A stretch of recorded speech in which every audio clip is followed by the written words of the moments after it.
Assalomu alaykum va rahmatullohi va barakatuh. Birodar azizlar, hozir mashhur hammaga biladigan afg'on shamoli esmoqda.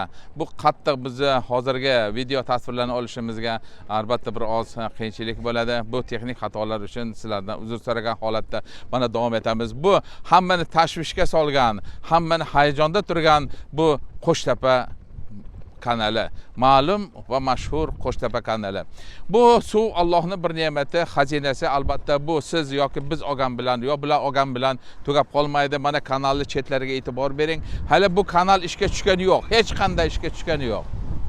Suv kelgani yo'q. Nimagaki bularda mana hozir yemirilishi boshlagan. Chunki bu oddiy turpoqdan nima qilingan. Bu orzuga ayb yo'q. Yana qayta bor aytaman. Bu orzu hamma narsa, misol uchun Birlashgan Arab Amirliklari ham mo'l ko'l suvni orzu qilgan holatda aysbergni Shimoliy Muz okeanidan olib kelmoqchi ham bo'ladilar. Shu bilan birgalikda Muammar Qaddaf ham o'z aholisini suv bilan ta'minlash niyatida katta inshootlarni qurmoqchi bo'ldi. Ammo bularni amalga oshira olgani yo'q. Asvon tog'ini ham Asvonda bo'lgan o'sha nimalari ham ajoyib bir inshootlarni qurdilar, ammo orzu va havas bo'yicha qoldi. Birodar azizlar, bu inshootni biz ko'rar ekanmiz. Bu inshootning qurilishida xato va kamchiliklar albatta ko'p bo'ldi. Ko'p bo'lganligi ma'lum bo'ldi. Bulardan biri albatta mana hozir o'sha chekkalari beton qilinmaganlari. Yana bir marta bir suv inshootini ishga tushirish uchun qurilgan katta to'g'onlar yemirilib ketdi, teshildi. Xuddi bizning Sardobadek. Bu ish bor joyda albatta xato bor. Buni inkor qilib bo'lmaydi. Suv bu inson uchun hayot va yashash manbai bo'lib qolgan qadimdan. Bu hech qanaqangi hozir kanalni ishga tushirish hali anchagina vaqt kerak, imkoniyat kerak, muddat kerakligi ma'lum bo'lyapti. Bu tabiatga qanchalik ziyon keltiradi, buni Allohning o'ziga ma'lum bo'ladi. Nimagaki mana bizning o'sha Orol dengizi singari katta bir muammolarni keltirib chiqaradimi yoki bo'lmasa hech qanday bularga biz xalaqit bermaydimi? Buni Alloh o'zi biladi.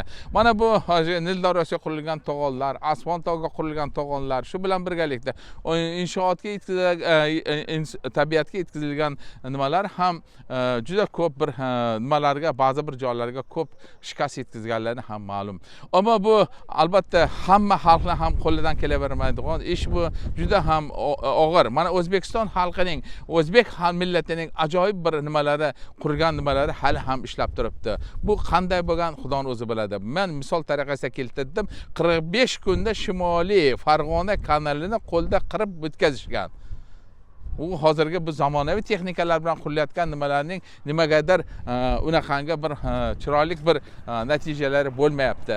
Birodar azizlar, biz hozir fikr va mulohazalaringizni albatta bildirasiz bu to'g'on haqida. Bu to'g'onni hali ishga tushirilishiga hali ancha borga o'xshab qoldi. Chunki juda ham qiyin bu, juda ham qiyin.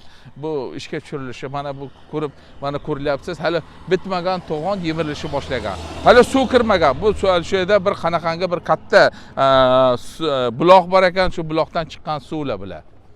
Kanal ochilmagan hali. Amudaryodan kanal ochilmagan. Ochilmagan bo'lsa-da suvga to'la.